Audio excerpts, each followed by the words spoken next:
नमस्कार, आप देख रहे हैं महाखेला। 5 राज्यों में गिनती चालू है और मध्य प्रदेश में बात करें तो दमोह में 6 राउंड की गणना हो चुकी है। जी हाँ, 6 राउंड की गणना हो चुकी है।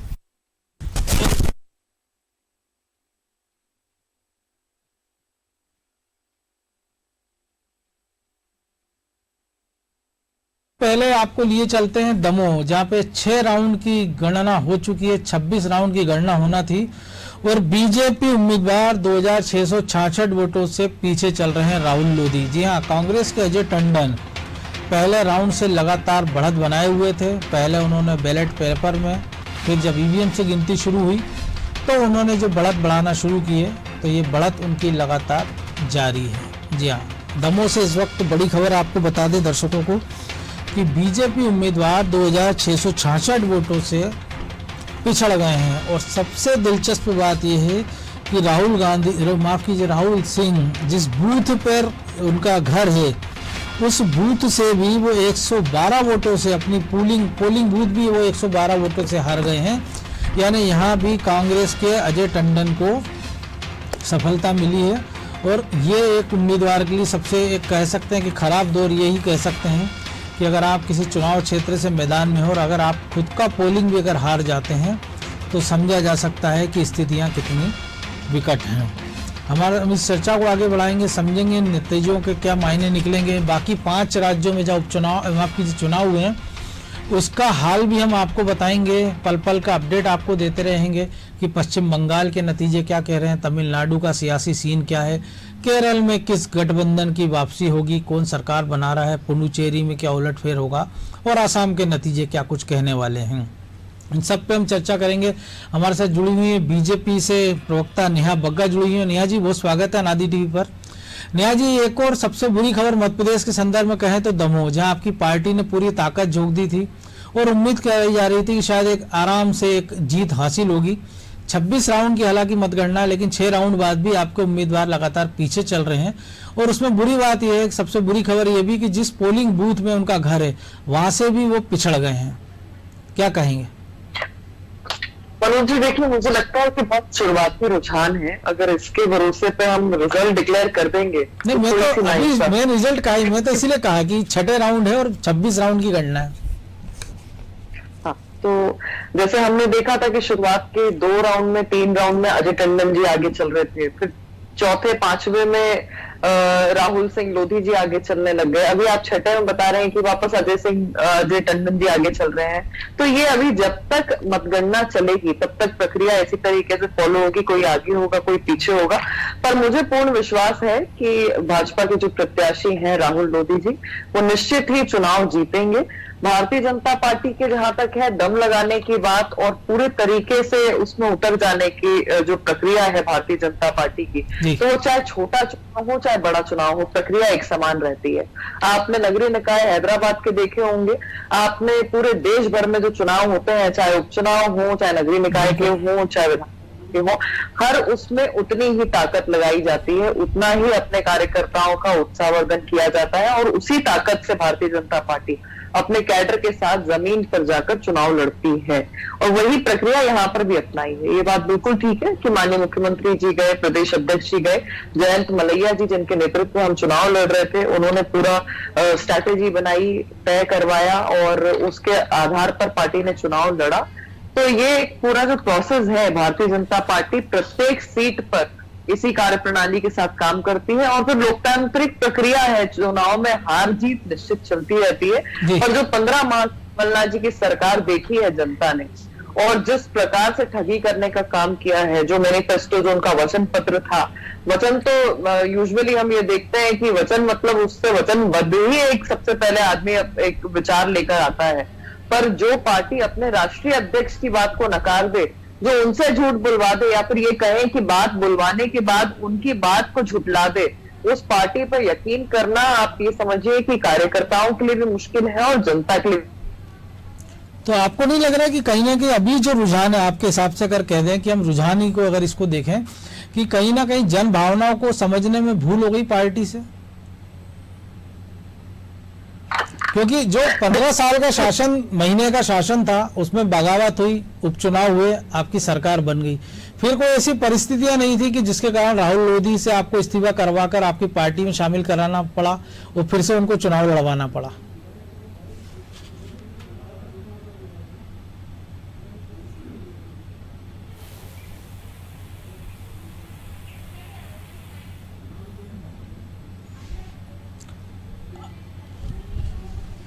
मनोज जी, क्या आप मुझे सुन पा रहे हैं? जी जी नेहा जी बोलिए। देखिए, जहां तक है इस्तीफे की बात, तो इस्तीफा राहुल लोधी जी हो या सिंधिया जी के साथ जो समर्थक साथी जो हमारी आज पार्टी का हिस्सा है वो आए हो, वो सब जो इस्तीफा था वो अपनी स्वेच्छा से दिया हुआ इस्तीफा था।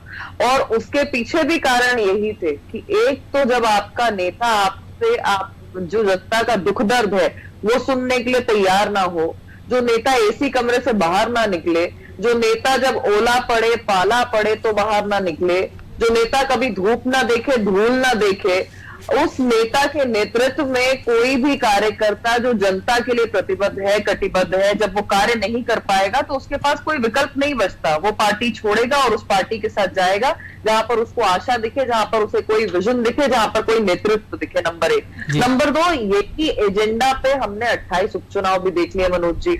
इसी तरीके की बातें कांग्रेस करती रही। आप देखिए क्या क्या ना कहा, बिकाऊ टिकाऊ, जनता ने आखिर मोहर कहां लगाई? मोहर जनता ने दोबारा से विजन की party, visionary party Bharatiya Janata party पे लगाई, जिनके पास नेता भी है, नेतृत्व भी है और कार्यकाल भी देखा है। जनता एक तरीके से त्रस्त हो चुकी है कांग्रेस की स्ट्रैटेजी देख देखकर। आप देखिए कि पुरानी सरकारें हो कांग्रेस की, जिस तरीके से अंधकार में मध्य प्रदेश था और जिस तरीके से देश में कई सारी नीतियां बनाई गई हैं, अब हम मध्य प्रदेश को स्टक करते हैं क्योंकि दमोह की बात कर रहे हैं। तो उसके बाद जब ये 15 माह की सरकार आई, मात्र 3 महीने के अंदर मनोज जी जनता ने देखा कि 281 करोड़ रुपए कमलनाथ जी के ओएसडी के यहां से मिल जाते हैं। जनसंपर्क का इतना बड़ा घोटाला हो जाता है जिसमें पूर्व मुख्यमंत्री की धर्मपत्नी का नाम आ जाता है। लेकिन चुनाव आयोग के निर्देश के बाद भी आप उन अफसरों पर एफआईआर तो कर नहीं पा रहे हैं। लगातार आप समय लेते जा रहे हैं। अगर इतना सब कुछ है, एविडेंस है जो आप भी कह रही हैं, तो फिर देर क्यों है? एफआईआर करिए और उनको जिन्होंने काम किया उनके खिलाफ एक्शन लीजिए। मनोज जी देखिए, निश्चित ही एफआईआर होगी, पर एक जो सिस्टमैटिक प्रक्रिया है, अगर चुनाव आयोग इसके बारे में पूरी तरीके से तफ्तीश कर रहा है, अगर वो एजेंसी उसके बारे में पता लगा रही है, उसके तथ्य निकाल रही है, उसके सबूत इकट्ठे कर रही है, तो ये कार्य जो है उन्हें करना होगा, चुनाव आयोग को करना होगा। और सरकार निश्चित ही साथ में है। सरकार जरूर ये चाहेगी कि जो भ्रष्टाचारी लोग हैं वो जेल के पीछे जाएं, जिन्होंने जनता का पैसा खाने का काम किया है, भ्रष्टाचार चरम पर पहुंचाया है 15 माह में, वो सलाखों के पीछे जाएं। पर आज परिस्थितियां हम भी देख रहे हैं। अब तो आपकी सरकार बने भी 14 महीने हो गए हैं, और जब सरकार बनी थी तब एक मंत्रिमंडल कमेटी बनाई गई थी जिसमें कहा गया था कि वो पिछली कमलनाथ सरकार के मामलों को रिव्यू करेंगे और जिन्होंने गड़बड़ियां की है उन पर एक्शन लिया जाएगा। तो आपको नहीं लगता कि 14 महीने का ये समय पर्याप्त था, अगर आपको वाकई में जो आप आरोप लगा रहे हैं उस पर एक्शन लेने के लिए? मनोज जी, जिस दिन से सरकार बनी है उस दिन से आप परिस्थितियां याद करिए कि ये कोरोना की महामारी से हम सब घिरे हुए हैं, और ये मध्य प्रदेश नहीं, देश नहीं, पूरा विश्व जो है वो कोविड के आए दिन जो एक नए प्रकार का स्ट्रेन आ रहा है उसके बारे में लड़ना, उससे अपने लोगों को बचाना, उसके लिए व्यवस्था करना, उसकी चुनौतियों से लड़ना, एक है वो सामने आ रही है। और एक निश्चित ही भ्रष्टाचार के जो उन्होंने जनता को ठगने का काम किया था वो कहीं पर एक मुझे लगता है पीछे छूट गया है। पर परिस्थितियां सामान्य होने पर जैसे ही सरकार के लिए अनुकूल स्थितियां बनेंगी, प्रदेश को एक तरीके से ठीक स्थिति में लाकर ये कार्रवाई जरूर होंगी। पर आज क्योंकि दमोह की बात है तो दमोह में ये बात तय है कि जनता ने ये देखा कि जब 28 सीटों पर उपचुनाव हो रहे थे तो कमलनाथ जी सागर की एक विधानसभा में गए थे। आपके चैनल ने भी उस बाइट को खूब चलाया जब उन्होंने कहा कि 35 साल बाद आया हूं। और जब वो ग्वालियर में गए उपचुनाव के लिए प्रचार करने तो वहां पर जाकर कहते हैं कि 15 माह के बाद आया हूं। आप लोग खुद अपना फुटेज निकाल के देख लीजिए, आपको पता चल जाएगा। मुझे याद है और अच्छे से हमने इस बात को जनता तक पहुंचाया भी था जी। तो ये जो परिस्थितियां हैं कि आप चुनाव के समय किसी कॉन्स्टिट्यूएंसी में जाएंगे, विधानसभा के लोगों से मिलेंगे और फिर उसके बाद वापस अपने एसी कमरों में बंद हो जाएंगे, ये जनता कभी स्वीकार नहीं करती। जनता चाहती है कि आप दुख सुख में उसके साथ खड़े रहें। हम भी विपक्ष में रहे 15 महीने, पर जब जब संकट का कोई विषय आया है सामने तो माननीय शिवराज जी तत्काल वहां पर पहुंचे हैं, चाहे ओला हो, चाहे पाला हो, चाहे किसी प्रकार की ऐसी परिस्थितियां हो जो हम लोगों को फेवर नहीं करती। मैं आऊंगा निहाल जी आपके बाद। हमारे साथ वरिष्ठ पत्रकार अजय बोकिल जी फोन लाइन पे जुड़े हुए हैं। अजय जी बहुत स्वागत है अनादि टीवी पर। नमस्कार अजय जी, जिस प्रकार के अभी तक जो छठे राउंड की मतगणना के बाद जो दमोह के नतीजे हैं वो निश्चित रूप से कह सकते हैं चौंकाने वाले, अप्रत्याशित हैं बीजेपी के नजरिए से, राजनीति के नजरिए से। जी हाँ, बिल्कुल। ये पहली बात तो ये है कि ये जो चुनाव हुआ ये एक तरह से थोपा हुआ उपचुनाव था जी, क्योंकि बीजेपी सत्ता में आ चुकी थी और उनकी सरकार बन चुकी थी। लेकिन बीजेपी ने ये उपचुनाव इसलिए क्रिएट किया क्योंकि उनको शायद लग रहा था, आपको ध्यान होगा जी कि राहुल गांधी का इस्तीफा हुआ था अक्टूबर के पहले सप्ताह में, बिल्कुल, और उसके कुछ करीब 8-10 दिन बाद ही जो है वो विधानसभा के उपचुनाव होने वाले थे। उसके पहले ये मैसेज देने के लिए कांग्रेस को कि कांग्रेस को बीजेपी कमजोर कर रही है और एक साइकोलॉजिकल ट्रीटमेंट देने के हिसाब से ये इस्तीफा करवाया गया और उसके बाद ये उपचुनाव हुआ, जबकि ऐसी कोई आवश्यकता नहीं थी क्योंकि बाकी उपचुनाव बीजेपी ने जीत के अपनी सरकार सुरक्षित कर ली थी। और शायद ज्योतिरादित्य सिंधिया को भी एक मैसेज कि अकेला आपके समर्थकों के भरोसे नहीं है, और भी लोग जो टूट कर आने को तैयार है कांग्रेस से। और मेरे ख्याल से सिंधिया तो शायद प्रचार के लिए गए भी नहीं, उनका नंबर भी वहाँ बहुत नीचे था, आखिर में गए ही नहीं। दूसरी बात जो मैं इसमें देख रहा हूँ जी, जनता ने सरकार को ये और जब बीजेपी को ये मैसेज दिया है कि एक तो पहली बात ये तो इसकी आवश्यकता नहीं थी इस चुनाव की, नंबर एक। दूसरी बात यह है कि जिस कोरोना परिस्थिति में ये चुनाव हुआ या कराया गया और जब सारे प्रदेश में लॉकडाउन हो रहा था या जनता कर्फ्यू लगा हुआ था, कोरोना कर्फ्यू लगा हुआ था, उस समय दमोह को केवल इसलिए छोड़ा गया था कि भाई वहां चुनाव है। तो सवाल ये है कि क्या जनता को आपने उनके भरोसे पर छोड़ दिया है क्या? ये जो नेताओं को ट्रीटमेंट वहां चुनाव प्रचार के सारे नेता जा रहे थे और कई लोग संक्रमित भी हुए, उसमें कई लोग आज पॉजिटिव हैं और इलाज करा रहे हैं। बिल्कुल, दोनों पार्टियों को 100 से ज्यादा नेता, 4 मंत्री, कई सारे विधायक। दमोह के अंदर जो है वो स्थिति खराब हो रही थी कोरोना के कारण, लोग परेशान थे, लोग कह रहे थे लॉकडाउन लगाइए। ज्यादातर जगह विरोध होता है कि भाई हमें नहीं चाहिए, लेकिन वहां पर लोग कह रहे थे भाई हमारी सुरक्षा पहले ध्यान रखिए। लेकिन नेताओं की चिंता में चुनाव की जगह थी, चुनाव प्रचार में लगे हुए थे। आखिर वो जनता ने ही वहां पे जो खबरें आई थी कि खुद ही लॉकडाउन लागू कर दिया था दमोह के अंदर जी। तो ये जनता की नाराजगी का निश्चित रूप से रिफ्लेक्शन है और ये एक प्रदेश सरकार को, चुनाव सरकार को एक चेतावनी भी है अपने आप में। दूसरी बात जी, क्या मान लिया जाए अलार्मिंग एक है कि बीजेपी के लिए भी, कांग्रेस के लिए भी, कि अगर 2 साल बाद अगर आप जब चुनाव में जाएंगे तो जनमत की अनदेखी ना कीजिए, जो जनता ने जनमत दिया है उसके मुताबिक काम कीजिए। निश्चित रूप से ये तो हमने दोनों पार्टियों को लिए है, लेकिन इसमें एक बीजेपी का यहाँ तक सवाल ये है कि आप आयातित नेताओं को ला रहे हैं, उनको टिकट दे रहे हैं जी। तो स्वाभाविक रूप से बीजेपी के जो कार्यकर्ता है, जो पुराने कार्यकर्ता हैं जिन्होंने अपना जीवन इस पार्टी में लगाया है, उनको आप टिकट काट के दूसरों को दे रहे हो, तो ये नाराजगी अभिव्यक्त हो रही, क्योंकि 27 टिकट आपने लगभग पिछले बार दिए, तो यहाँ फिर लोगों को लेके आ रहे हैं, फिर उनको टिकट अपने बैनर पे अपने चुनाव चिन्ह जितवा रहे हैं। तो सवाल ये है कि अगर सच्चा कार्यकर्ता पार्टी का जो निष्ठावान कार्यकर्ता है वो क्या करे? वो उसको नाराजगी दिखाने का मौका यही होता है, मुझे ऐसा लगता है जी। क्योंकि मलैया जी चाहते थे उनके लड़के को टिकट दिया, जब आपने उनका टिकट काट दिया, जो कि 7 बार लगातार विधायक रहे थे जयंत मलैया, बिल्कुल लेकिन है ना, आपने उनके बेटे को नहीं देकर इनको टिकट दिया गया, तो भले ही ऊपरी तौर पर उन लोगों ने काम किया, विचार किया, ये बात सही है, लेकिन जो बात बननी चाहिए थी वो नहीं बन पाई। ये चुनाव का नतीजा साफ दिखाई दे रहा है। अगर ये जो रुझान हम देख रहे हैं 6 राउंड के बाद, अगर ये नतीजों में बदल जाता है और बीजेपी सीट हार जाती है, तो आपको नहीं लगता कि एक चेहरा उन्होंने तैयार कर लिया होगा कि इसका ठीकरा मलैया परिवार पर फोड़ दिया जाए कि उन्होंने सहयोग नहीं किया इसलिए सीट हार गए, परंपरागत सीट? जबकि जीत जाते तो शायद बहुत सारे लोग इसके दावेदारी करने के लिए तैयार रहेंगे कि हमारे कारण जीती है, पार्टी नेतृत्व की जीत है, शिवराज जी की नीतियों की जीत है, सरकार में हमने जो 1 साल में अच्छा काम किया उसकी जीत है। ऐसे तमाम सारे तर्क सुनने को मिलेंगे शाम तक। देखिए हार का ठीकरा तो पहले से तैयार होता ही है, क्योंकि हो सकता है वो मलैया जी पर फूटे, इसमें कोई आश्चर्य की बात नहीं है। लेकिन ये केवल मलैया जी की बात नहीं है, केवल ये उन तमाम विधानसभा सीटों पर वो जो पार्टी के कार्यकर्ता हैं जो बरसों से बीजेपी का काम कर रहे हैं उनको अलग अलग रख करके आप बाहर से लोग ला रहे हैं, उनको टिकट देकर जितवा रहे हैं, उनको पद भी दे रहे हैं। तो फिर सवाल है कि जो आम कार्यकर्ता है वो पार्टी का काम क्यों करे? बिल्कुल, अब सवाल तो ये उठ रहा है ना, और ये उठेगा।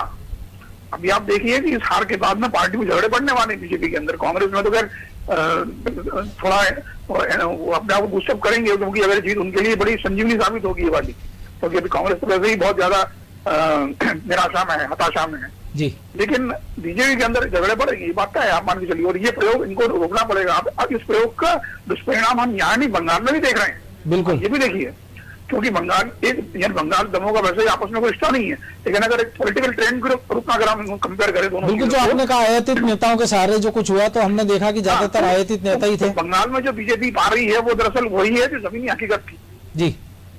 वो स्थिति यहाँ पर भी है। और ये बीजेपी के लिए चेतावनी, अगर ये प्रयोग उन्होंने आगे जारी रखा, भाई सत्ता के लिए आप सत्ता जाके समझौते करेंगे, सवाल तो अब ये उठ रहा है ना। नेहा जी क्या कहेंगी, कब तक समझौता सत्ता के लिए, कब तक आयातित नेताओं के सहारे? 1 2 4 तो ठीक है, लेकिन जब दर्जनों में सैकड़ों में संख्या जाएगी तो जो मूल कार्यकर्ता है, जो बरसों से झंडा उठा रहा है, दरी बिछा रहा है, नारे लगा रहा है, दीवारों पे पोस्टर लगा रहा है, स्लोगन सुना रहा है, उसको कब मिलेगा उसका हक? मनोज जी, आप मुझे ये बताइए कि अगर कांग्रेस पार्टी में सर्वमान्य नेता कमलनाथ जी पार्टी के प्रदेश अध्यक्ष भी होते हैं और मुख्यमंत्री भी होते हैं जी, तो ना संगठन के नाते कार्यकर्ता उनसे मिल पाता है, ना सरकार के नाते उनके मंत्री उनसे मिल पाते हैं। इसका खामियाजा तो वो भुगत चुके हैं। मैं आपको बता रही हूँ सीक्वेंस, जो आपका सवाल किया आपको जवाब मिल जाएगा। क्या इसके लिए भारतीय जनता पार्टी जिम्मेदार है? अगर उनका कैडर टूटता जाता है, हालांकि है नहीं पर जो है वो भी टूट जाता है, तो क्या भारतीय जनता पार्टी जिम्मेदार है? अगर उनके चलो चलो की नीति से निराश होकर लोग मध्य प्रदेश की जनता की सेवा करने के लिए जो कटिबद्ध है वो भारतीय जनता पार्टी के लिए हाथ आगे बढ़ाते हैं, तो क्या इसके लिए भारतीय जनता पार्टी जिम्मेदार है? और उसी प्रकार से अगर आप दूसरी ओर बंगाल का, क्योंकि एक उदाहरण दिया गया, वहां से कुछ लोग आए जिन्होंने भारतीय जनता पार्टी को चुनाव में समर्थन दिया, चुनाव में हमारे कुछ लोग प्रत्याशी भी बने हैं। एक जहां पर पॉलिटिकल मर्डर चल रहा हो, एक जहां पर सिनेरियो चेंज हो रहा हो, एक जहां पर भय का जो हम कहते हैं, जो डर का जो वातावरण है कि व्यक्ति मुंह खोल के ये तक नहीं बता सकता कि उसने वोट किसको दिया, उसकी रुचि किस पार्टी की तरफ है।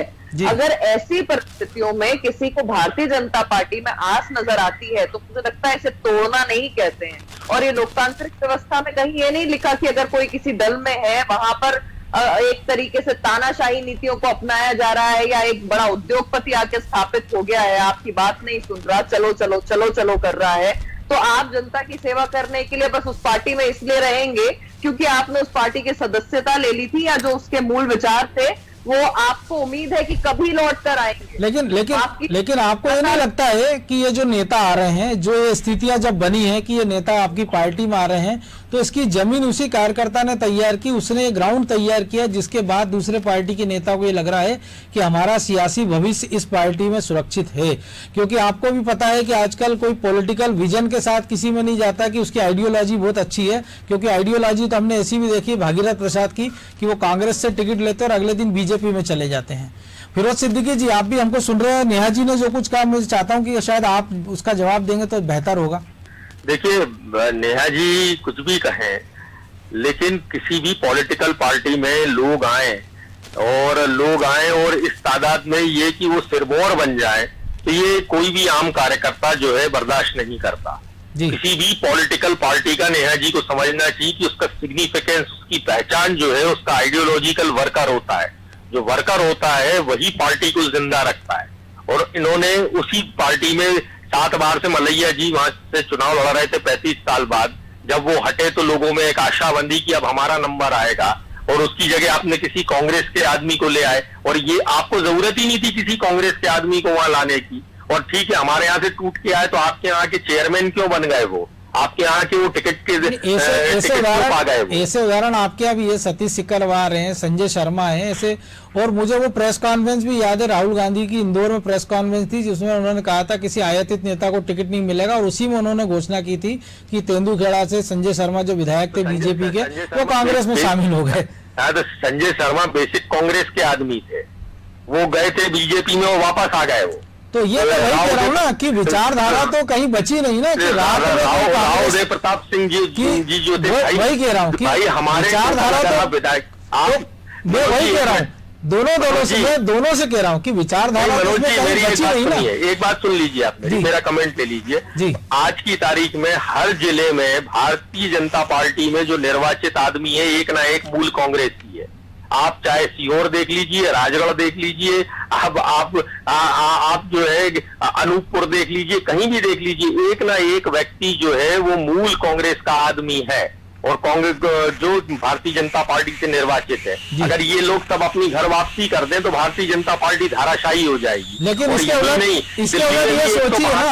ये सोचिए सांसद है जो आपने, मैं आप ही बात पे आ रहा हूँ कि जो आपने कहा था कार्यकर्ताओं की बात की है, तो आपको नहीं लगता कि एक पार्टी जिसने पश्चिम बंगाल में शासन किया, जिसने उत्तर प्रदेश, बिहार या पूरे देश में शासन किया, वो क्यों कम्युनिस्टों के छोटे भाई की भूमिका में है? वो क्यों अखिलेश यादव की सवारी चाहती है? वो क्यों मायावती के हाथी पे सवार होना चाहती है? जब आपका पूरे देश में जनाधार है, जब आपके पास एक स्टार्ट, आप मध्य प्रदेश में आप किसी भी आदमी को आप खड़ा कर दीजिए जिसको कोई उसके वार्ड में नहीं जानता हो, 30% वोट उसको आज भी इस मध्य प्रदेश में मिलेंगे, तो फिर आप क्यों उस मूल कांग्रेसी को टिकट नहीं देते हैं? देखिए, जो vote of division of votes है उसकी वजह से कांग्रेस हारती है। कहीं भी आप पूरे हिंदुस्तान में देख लीजिए, अगर आज भी बहुजन समाज पार्टी अगर हमारा काम खराब ना करे तो भारतीय जनता पार्टी हमसे नहीं जीत सकती मध्य प्रदेश में कहीं भी।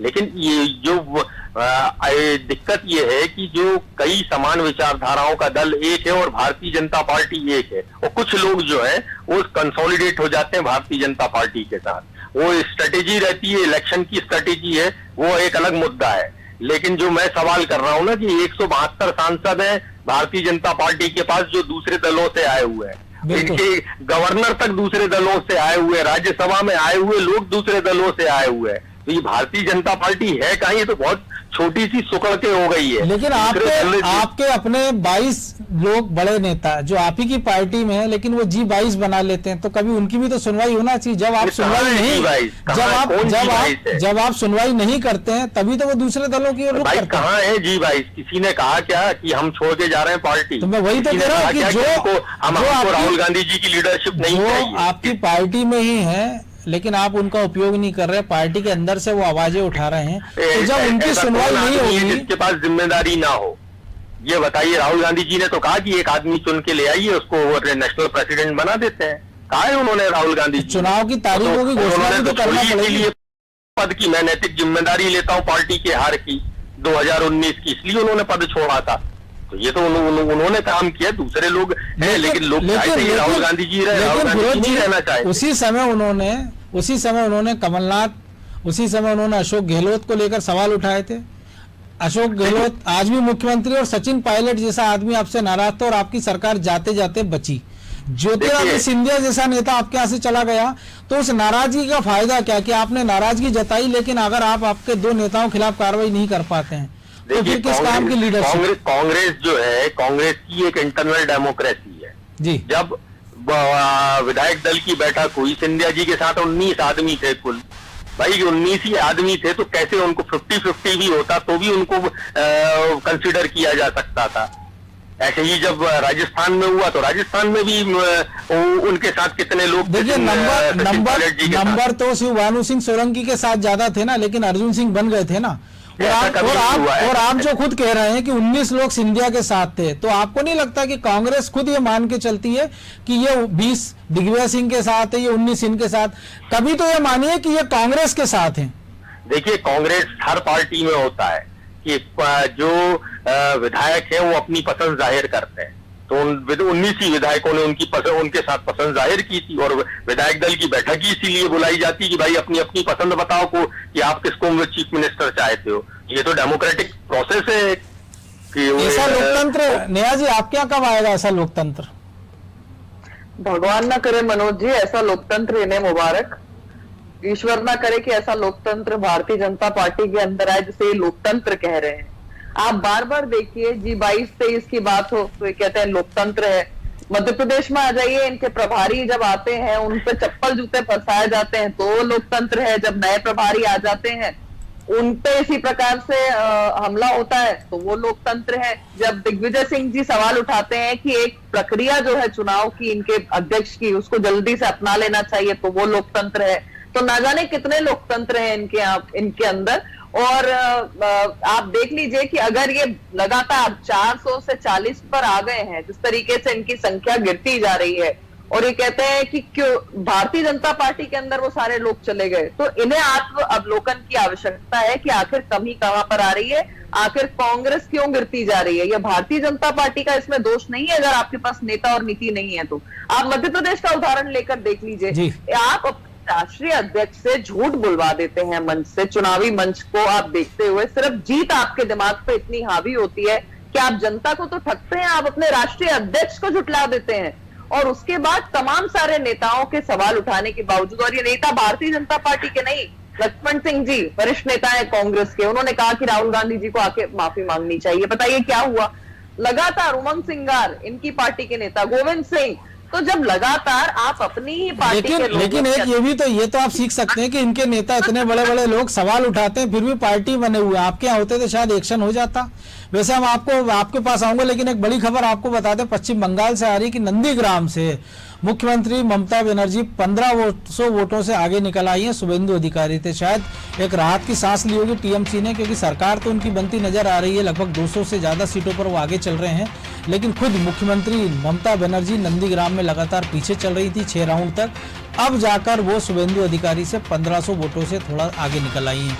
और दमोह का अपडेट भी हम देंगे, क्योंकि 6 राउंड तक के अपडेट हमने आपको दिया है कि 2666 वोटों से अजय टंडन आगे चल रहे हैं फिलहाल। और एक और खबर है पश्चिम बंगाल से कि जहां कांग्रेस और गठबंधन ने पिछली बार 76 सीटें जीती थी, जिसमें से अकेले कांग्रेस ने 44 सीटें जीती थी, लेकिन कांग्रेस प्लस जो गठबंधन है वो महज 2 सीटों पर आगे नजर आ रहा है। जी नेहा जी।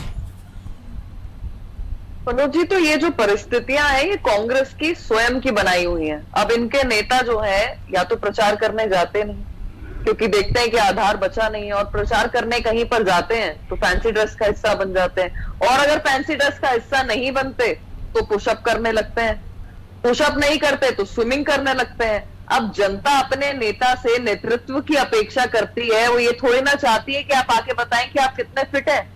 जनता ये चाहती है कि आपकी पार्टी के अंदर एक लय नजर आए, एक स्ट्रैटेजी नजर आए, आप लेकिन बिल्कुल इस पे भी बात करेंगे। लेकिन जो कुछ दमोह में जब चुनाव हो रहा था तो राहुल लोधी ये कह रहे थे, आपके तमाम सारे नेता, कि वो विकास के मुद्दे पर कांग्रेस छोड़कर आए, कि वो क्षेत्र का विकास नहीं करवा पा रहे थे। तो एक ऐसी विधानसभा सीट जिससे जयंत मलैया 7 बार चुनाव लड़े, लगातार वो मंत्री रहे, तो आखिर दमोह का क्या वो विकास नहीं करवा पाए थे कि जिस विकास की छटपटाहट में राहुल लोधी को कांग्रेस छोड़कर बीजेपी में आना लगा? तो जी देखिए, 15 साल का एक समय लंबा समय होता है, और निश्चित ही बहुत महत्वपूर्ण पदों पर जयंत मलैया जी रहे हैं। जो दमोह की परिस्थिति 15 साल पूर्व थी, आज वो दमोह की परिस्थिति नहीं है। जनता की अपेक्षा और अधिक की होती है, और हमेशा होनी भी चाहिए। अगर एक कंस्ट्रक्टिव लोकतंत्र में हमें अपने जनप्रतिनिधि को देखना है तो उसे हमेशा कॉम्पिटिटिव बनाकर रखना पड़ेगा। हम संतुष्ट नहीं हो सकते। डेवलपिंग का एजेंडा, जब डेवलपमेंट की हम बात करते हैं तो वो एक कहीं पर सीढ़ी पर आकर रुकता नहीं है, लगातार चढ़ना है, बार बार चढ़ना है, और तब हमेशा चढ़ते ही चले जाना है। ये कहीं पर दी एंड नहीं आएगा। निश्चित ही मुझे लगता है कि कहीं पर जनता को यह महसूस हुआ होगा कि कांग्रेस पार्टी को एक तरीके से मौका मिलना चाहिए 15 साल के बाद दमोह की जनता के लिए। पर जब फिर वही आ गया कि प्रत्याशी चुनकर आ गया कांग्रेस की ओर से, पर फिर वो अपने आप को असहाय महसूस करने लग गया, जिस तरीके से बाकी जो इनके सीनियर नेता हैं असहाय महसूस करते थे। कमलनाथ जी 11 बजे से पहले निकलना नहीं, कार्यालय में आना तो उससे बाहर झांकना नहीं, और उससे बाहर झांकना तो सिर्फ उद्योग जो चला रहे थे ट्रांसफर उद्योग, उसके अलावा कुछ देखना नहीं। तो इस प्रकार से जनप्रतिनिधि का बार बार अपमान करेंगे, उसकी जनता की उपेक्षा होगी, तो उसके पास चारा क्या बचता है छोड़ के जाने के अलावा? फिरोज जी, क्या जवाब है आपके पास? देखिए भाई, हम तो कह रहे हैं कि हमारे घर में टूट हुई, लेकिन ये सब बेंगलोर काहे के लिए गए थे? ये सारे मंत्री क्यों बन गए? ये तो वैसे गए ना, तो आसाम में तो आपके उम्मीदवारों को राजस्थान ले आना पड़ा अभी इसी चुनाव में। हाँ, तो लेकिन आपको नहीं लगता है कि जब जो भी राजनीतिक पार्टियां जो सर्वे कराती हैं उसमें बताती है कि इसकी अच्छी छवि है, ये जिताऊ है, ये टिकाऊ है, तो एक सर्वे ये भी करा लिया जाए कि ये बिकाऊ तो नहीं है, तो बाद में सही चला तो नहीं जाएगा।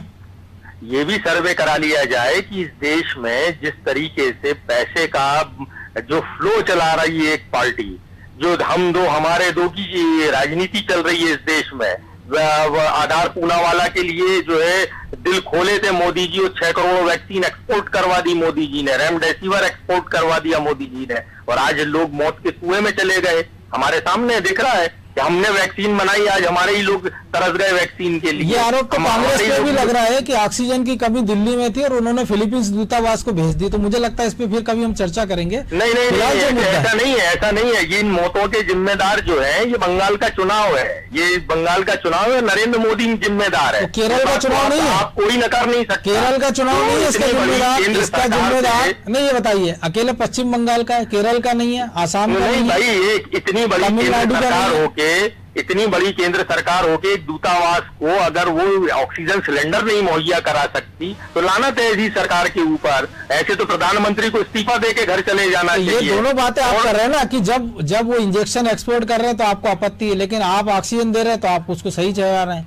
नहीं तो हम तो भाई इंसानियत की मदद कर रहे हैं। भाई इंसानियत के लिए तो इंजेक्शन और ऑक्सीजन इंसानियत के लिए भेजे गए। सरकार को बताना है कि कहाँ है ये बताओ। हम तो कह तो रहे ना, ये जो पैसा है और ये जो काला धन है उस काले धन का उपयोग कर रहे हैं आप। हर पार्टी से लोगों को खरीद रहे हैं। पैसे से आ जा तो ठीक है, नहीं तो ईडी है, सीबीआई है, आईटी है। तो कह रहा हूँ नहीं है, समय में आ गया है कि सर्वे करा लिया जाए कि ये जिताऊ है, टिकाऊ भी हो और बिकाऊ भी ना हो। नहीं है, कोई सर्वे की आवश्यकता नहीं है। पहली चीज ये है कि मॉरलिटी होनी चाहिए, डेमोक्रेटिक मॉरलिटी होनी चाहिए। तो लोग तो आपके टूट रहे हैं ना, आप ऐसे लोगों को क्यों मैदान में उतार रहे हैं जिसमें मॉरलिटी नहीं है? सीबीआई का छापा डालोगे आप किसी के घर में, किसी को ईडी से पकड़वा दोगे, किसी को आईटी से पकड़वा दोगे, किसी के दामाद को उठवा लोगे आप, ठीक है। या तो पैसे से मान जा, नहीं मानता तो ऐसे मान जा।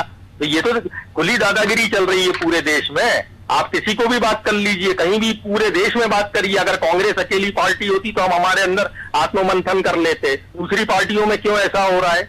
और क्यों ऐसा हो रहा है कि पश्चिम बंगाल में आपने जितने लड़े चुनाव उसमें से आधे लोग दूसरी पार्टी के हैं जो चुनाव लड़ रहे हैं। शुभेंदु अधिकारी क्या है? इनके खिलाफ तो आप कहते थे चिटफंड घोटाले वाले हैं। लेकिन आप क्या खड़े हो? आप 44 से 2 पर आ गए। आपको नहीं लगता मंथन करना चाहिए? कांग्रेस कभी खत्म नहीं हो सकती, ये डीएनए। हम चाह रहे हैं कि कांग्रेस कभी खत्म ना हो। वो इसलिए भी जरूरी है कि एक मजबूत देश में, एक मजबूत लोकतंत्र के लिए एक मजबूत विपक्ष जरूरी है। ठीक है, तो सवाल ये आती रहती है, चुनाव है ये तो हार जीत होती रहती है। लेकिन ये जो डेमोक्रेसी आज क्या हुआ, जब इतने लोग मर रहे हैं, एक हमारा कोई भी कॉन्स्टिट्यूशनल बॉडी लोगों के साथ खड़ी नहीं है। सुप्रीम कोर्ट भी वो आधा दूधा हाँ कर रहा है। सुप्रीम कोर्ट भी आर्टिकल 32 के तहत नोटिस दे दे सरकार को कि क्यों बताओ ये नागरिक कैसे मर गया बिना ऑक्सीजन के। इसकी जानकारी तो हमारे हिंदुस्तानियों की जान इतनी सस्ती है क्या कि बिना ऑक्सीजन के कोई तड़प से बाहर मर गया, सरकार कह रही अरे बीमारी है। ये अजीब बात है। सेंट्रल विस्टा प्रोजेक्ट चल रहा 20,000 करोड़ का, लोग ऑक्सीजन खरीद के परेशान है, रेमडेसिविर ब्लैक में खरीद के परेशान है। तो अगर आपको ऐसी सरकार चलानी है और ऐसी मैनेजमेंट से चलानी है और जीत दिखानी है खाली, इलेक्शन कमीशन का क्या हाल है? उसको तो सुप्रीम हाई कोर्ट ने कह दिया कि इनके खिलाफ तो मर्डर का केस लगाओ। तो जब ये स्थिति है कि आपको नहीं लग रहा है कि टिप्पणी करना और एक्शन लेना दो अलग चीज थी? नेहा जी, क्या जवाब है आपके पास? मनोज जी, देखिए डबल स्टैंडर्ड ना इसी को कहा जाता है। जिस तरीके का कांग्रेस का रवैया है, अगर राज्य में मान लीजिए कि भाजपा की सरकार है तो मुख्यमंत्री जिम्मेदार है, और राज्य में अगर कांग्रेस या अन्य किसी दल की सरकार है तो वहां पर प्रधानमंत्री जिम्मेदार है। यही स्ट्रैटेजी ये अक्सर अपनाते आए हैं और आज भी इसी को अपना रहे हैं। राहुल गांधी जो इतने विद्वान हैं, जिन्हें WHO से आप आंख बंद करिए। ऑस्ट्रिच जो है ना रेत में सर नहीं घुसेड़ता, लेकिन भारतीय जनता पार्टी घुसेड़ती है।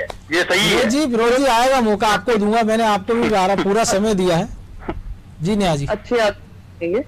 तो जिस प्रकार से ये अपना डबल स्टैंडर्ड दिखाते हैं, एक कहावत मैंने सुनी है कई बार कि comparison can never be a motivation. इसलिए मैं कोविड में कम से कम कंपैरिजन की स्थिति में नहीं जाना चाहती। मुझे लगता है करना भी नहीं चाहिए जी, क्योंकि अगर इतने ही आपके जो राहुल गांधी हैं पूर्व अध्यक्ष हैं, इतने समझदार हैं, जिनको WHO से पहले सारी चेतावनी दे चुके थे, सब पता था, तो आज परिस्थितियां महाराष्ट्र में, छत्तीसगढ़ में, राजस्थान में, पंजाब में ये नहीं होती।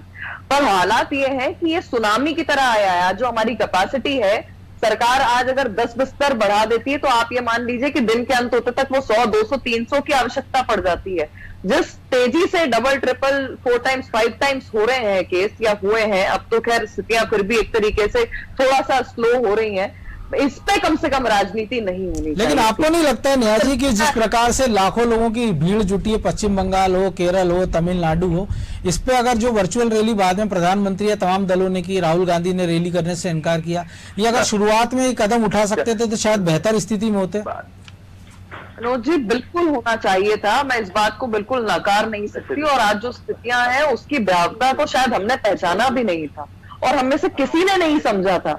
अगर इसको हम समझ चुके होते तो मैं मानती हूँ कि राजनीतिक दल छोड़ दीजिए, आप जो पत्रकार हैं, जो पॉलिटिकल एनालिस्ट है, जो इन राज्यों में गए चुनाव की समीक्षा के लिए, किस प्रकार के वोटिंग परसेंटेज है, कहाँ वोटिंग हो रहा है, शायद वो भी इसको बाइकआउट करते। आज जो यहाँ पर बैठकर एनालिसिस जरूर कर सकते हैं कि क्या नहीं होना चाहिए था, और सरकार क्योंकि हमेशा बड़े भाई की या फिर माता पिता की भूमिका में होती है, उस पर ज्यादा जिम्मेदारियां होती है, ये बात ठीक है। पर हम में से कोई भी व्यक्ति जो बाहर निकल के एक कोरोना का स्प्रेडर बना है, वो अपने आप को इस बात के लिए पीछे नहीं खींच सकता कि वो सरकार नहीं है या वो सरकार का हिस्सा नहीं है। अरे आप सरकार नहीं है, विपक्ष है, पर कहीं पर आप भी सरकार में, क्या आपकी जिम्मेदारी नहीं बनती थी या कम हो जाती है? या एक जर्नलिस्ट जो आज बैठकर समीक्षा कर रहा है किसी भी सरकार की, किसी भी राज्य सरकार की, केंद्र सरकार की आलोचना कर रहा है, क्या उसकी जिम्मेदारी कम हो जाती है? क्या हम प्रवक्ता जो आज बैठकर डिफेंड करें, क्या हमारी जिम्मेदारी कम हो जाती है? हर व्यक्ति इस पैंडेमिक में उसकी ही जिम्मेदारी थी, और यही कारण है कि चाहे भाजपा हो, कांग्रेस हो, तृणमूल हो, कोई भी पार्टी हो, कोई इससे अछूती नहीं है। कोरोना ने सब पे उतना ही इम्पैक्ट डाला है, सबके प्रियजन कहीं ना कहीं उससे इम्पैक्ट हुए हैं। आज इन परिस्थितियों को हम काबू में करने की प्रयास कर रहे हैं। अगर हमने अपने आप को अनुशासित कर लिया होता तो ये परिस्थितियां नहीं बनती। अब आप देखिए कि कितना हल्के तरीके से लिया गया कि कांग्रेस के प्रत्याशी अजय टंडन कोरोना संक्रमित होने के बावजूद प्रचार करते रह गए, और ऐसे कई और लोग हो सकते हैं, मुझे लगता है, अगर ये कर रहे हैं। और कांग्रेस पार्टी के कई आला नेता, निश्चित तौर पर देखिए ये ये स्थिति हुई है वो मुझे लगता है कि पॉलिटिकल पार्टियों के कारण हुई है। नाम किसी का नहीं ले रहा हूं, क्योंकि नेताओं ने जनता को ये कहा कि ये मामूली सर्दी जुकाम है। वो अगर ये बताते, इसकी भयावहता बताते कि ये कितना खतरनाक है, ये एक व्यक्ति से 2 व्यक्ति, 2 से 200, 2 से 2000, 2 लाख तक कितनी जल्दी पहुंच सकता है, तो शायद बेहतर स्थिति होती है। और एक आदमी अच्छी है कि कम से कम आत्मावलोकन करना चाहिए, लोगों को खुद अपनी जिम्मेदारी लेना चाहिए, पॉलिटिकल पार्टियों को अपनी जिम्मेदारी। लेकिन आपको नहीं लगता है कि जब नतीजे आते हैं तो सारे राजनीतिक दल जनादेश को तो कहता है वो जनता का जनादेश स्वीकार है, लेकिन वो जन भावनाओं की कहीं ना कहीं अनदेखी कर देते हैं कि जनता की उसके पीछे भावना क्या थी? दोनों का छोटा छोटा एक कमेंट। मनोज जी, देखिए, मुझे लगता है कि दल कोई भी हो, कहीं पर हम सत्ता में है, कहीं पर कांग्रेस सत्ता में है, इससे जिम्मेदारी नहीं, आप अपनी जिम्मेदारी से पीछे नहीं हट सकते। अगर चुनाव प्रचार में यहाँ के कोई जनप्रतिनिधि गए हैं तो आप देखेंगे कि कांग्रेस शासित राज्यों के भी मुख्यमंत्री और कई अन्य अन्य लोग गए हैं चुनाव प्रचार के लिए। तो आज बात यह है कि जितना जनप्रतिनिधि जिम्मेदार है, उतना ही आम जनता को भी अपनी रिस्पॉन्सिबिलिटी लेनी पड़ेगी। देखिए, अगर आप कह रहे हैं कि कोई जिम्मेदारी लेने नहीं आता या नहीं समझता जनभावना को, तो कम से कम हम अपने आप को, अपने परिवार की सुरक्षा के लिए सोचें। हम हर चीज के लिए क्या इस चीज का इंतजार करेंगे कि सरकार आके फैसला लेगी या विपक्ष आके जगाएगा हमें? जनता को क्या हम नहीं समझ रहे थे? क्या हम नहीं देख रहे थे? या सरकार की तरफ से क्या अभियान नहीं चलाए जा रहे थे, या सामाजिक तंत्र अभियान नहीं चला रहा था? कमी किस चीज की थी? हमारे आपके अनुशासन की थी कमी। और आज जिम्मेदार अगर कोई है तो हर व्यक्ति है, चाहे वो पॉलिटिकल हो या नॉन पॉलिटिकल हो, चाहे वो प्रोफेशनल हो या नॉन प्रोफेशनल हो, हर व्यक्ति की जिम्मेदारी है कि वो अपने परिवार को स्वयं सुरक्षित करे। फिरोज जी, एक छोटी सी प्रतिक्रिया आपकी भी। देखिए, जो ये कह रही थी नेहा जी कि ये पता नहीं था सुनामी आएगी, तो पार्लियामेंट्री कमेटी जो थी उसने रिपोर्ट दी थी कि ऑक्सीजन की कमी रहेगी, आप ऑक्सीजन का स्टॉक करिए। उसके बाद भी गवर्नमेंट ने एक्सपोर्ट कर दी। मतलब ये पार्लियामेंट की बात भी नहीं मानते। सब लोगों ने कहा था, जितनी हमारे थी कि नवंबर दिसंबर में बोल दिया था कि सुनामी एक दूसरी सेकंड वेव आने वाली है। वो तो अब निकल गया। अभी की अगर हम बात करें, निकल अभी भी झूठ बोल रहे हैं ना कि साहब सुधार हो रहा है। कोरोना में मुख्यमंत्री आज इनका ट्विटर हैंडल भी कह रहा है कि साहब सुधार हो रहा है। मतलब ये अभी भी झूठ बोल रहा है, कहीं कोई सुधार नहीं हो रहा है। स्थितियां और विकट से विकट खराब होती जा रही हैं। पूरा देश सारा हेल्थ एक्सपर्ट, IMA कह रहा है कि जो है अब पीक अभी इसका जो है मई में आने वाला है। तो ये इतना बताने जो है ना ये शुतुरमुर्ग है, ये जो बीजेपी है ये शुतुरमुर्ग है। शुतुरमुर्ग कभी रेत में गर्दन नहीं दबाता, लेकिन जो बीजेपी है वो अपनी रेत में गर्दन घुसेड़ के कहती है कि मुझे कोई नहीं देख रहा। यहाँ भी बताइए, ये इतना कह देने भर से विपक्ष की भूमिका खत्म हो जाती है क्यों?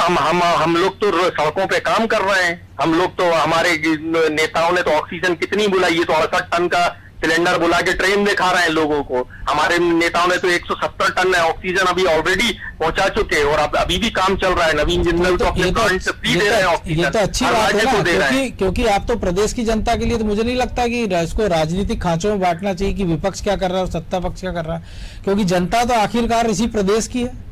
देखिए है ना, लेकिन हम आवाज भी उठा रहे हैं, लेकिन एक सरकार क्या कर रही है? अभी वो डॉक्टर लोकेंद्र दवे क्या कर रहे थे? कह रहे थे कि अभी 2 दिन मत निकालना, सबको अपन एक साथ छुट्टी करेंगे, उसका एक मैसेज जाएगा। जब पूरे आपके मीडिया के साथियों ने आवाज उठाई, तब जाके ये इवेंटबाजी से बाज आए। ये उन्होंने तो कमिश्नर का कहा कि कमिश्नर से फोन आया, मतलब लोगों को बेड नहीं मिल रहा है, तुम्हें इवेंट सूझ रहा है।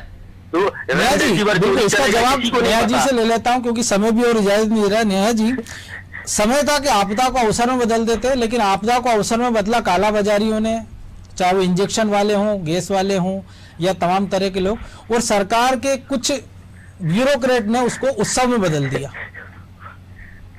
मनोज जी देखिए, पार्लियामेंट्री कमेटी की बात करते हैं, राहुल गांधी की समझ, मैं तो अभी मध्य प्रदेश की बात कर रहा हूँ, उस पर हम फिर कभी चर्चा करेंगे।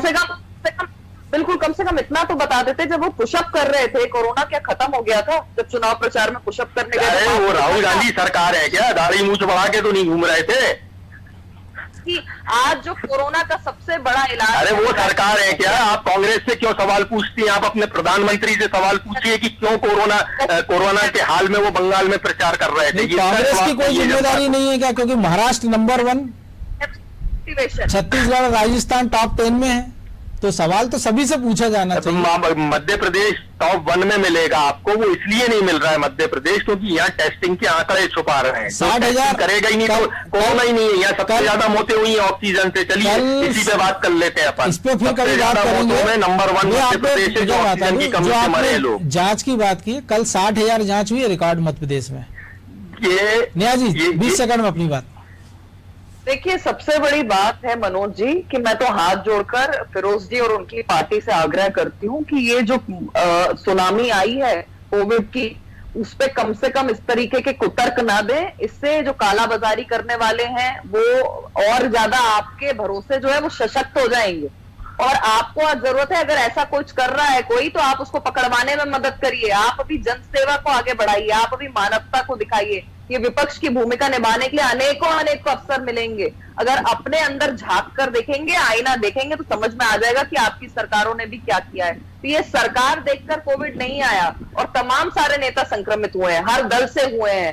बड़े बड़े लोग जो पैसा लेकर घूमते हैं वो भी अपनी जान बचाने में सफल नहीं हो पा रहे हैं। ये ऐसी महामारी है, ऐसा नहीं है कि किसी चीज के अभाव में ही आपकी जान चली जाएगी, सब होते हुए भी जान चली जाएगी संक्रमण अगर बढ़ गया तो कृपया करके इन ओछी राजनीति से पीछे हट जाइए। और मनोज जी, आपके चैनल के माध्यम से आज मैं कम से कम ये कहना चाहती हूँ कि किसी भी पार्टी की जीत हो, किसी भी राज्य में हो, किसी भी सीट पे हो, जो भी प्रत्याशी हैं, कृपया करके जश्न की शक्ल ना दें इसको। सोशल डिस्टेंसिंग को मेंटेन करें, सैनिटाइजेशन करें, घर के अंदर रहें, और भीड़ को तो बिल्कुल भी कहीं पर भी एकत्रित ना करें। चाहे प्रत्याशी अभी काउंटिंग सेंटर्स पर जा रहे होंगे, वहां पर भी अपने साथ अपने समर्थकों को, भीड़ को ले जाने की आपको आवश्यकता नहीं है। इसको पालन करना आज हम सबकी जिम्मेदारी है, प्रत्येक हिंदुस्तान के नागरिक की जिम्मेदारी है। बिल्कुल निश्चित तौर पर, और हम भी यही लोगों से अपील करेंगे कि मास्क पहनिए, सोशल डिस्टेंसिंग का पालन करिए, हाथ धोते रहिए। बहरहाल आप दोनों मेहमानों को बहुत धन्यवाद इस विश्लेषण में भाग लेने के लिए। तो निश्चित तौर पर जैसा हमने पहले कहा था कि चुनाव के नतीजे आ रहे हैं 5 राज्यों के, जो दमों की अगर हम बात करें तो कांग्रेस प्रत्याशी लगातार बढ़त बनाए हुए हैं, लेकिन इन सब के बीच भी जिस प्रकार से कोरोना पैर पसार रहा है और बार बार उसको लेकर बात हो रही थी, तो शायद जनता ने जो जनादेश दिया है उसमें कहीं ना कहीं एक आक्रोश जरूर दिख रहा है, क्योंकि जो एग्जिट पोल के अनुमान थे वो कहीं पीछे छूट गए हैं, चाहे वो पश्चिम बंगाल में हो, चाहे वो आसाम में हो, या बाकी तमाम सारे राज्यों में। जहाँ कई अनुमान पास थे भी, तो वहाँ टैली में जो उतार चढ़ाव देखने को मिल रहा है वो शायद उसी का नतीजा है। तो कि जनता ने आखिर में समझा, और राजनीतिक दलों को भी ये सोचना चाहिए कि क्योंकि महामारी का ऐसा दौर है, अभी इससे अभी हम जल्दी उभरे नहीं है, तो वो जनादेश का तो सम्मान करें कि जो जनता ने जनादेश दिया 5 राज्यों में और जहाँ जहाँ उपचुनाव हुए हैं, मध्य प्रदेश में, छत्तीसगढ़ में, आपकी राजस्थान में या उत्तर प्रदेश में, जनता की भावनाओं का भी सम्मान कीजिए, क्योंकि जनादेश से ज़्यादा जरूरी जनता की भावनाओं का सम्मान, क्योंकि जनता रहेगी तो वो जनादेश देगी, और वो जनादेश देगी तो सरकारें बनती रहेंगी। तो आप देखते रहिए अनादि टीवी और मुझे दीजिए इजाज़त। नमस्कार।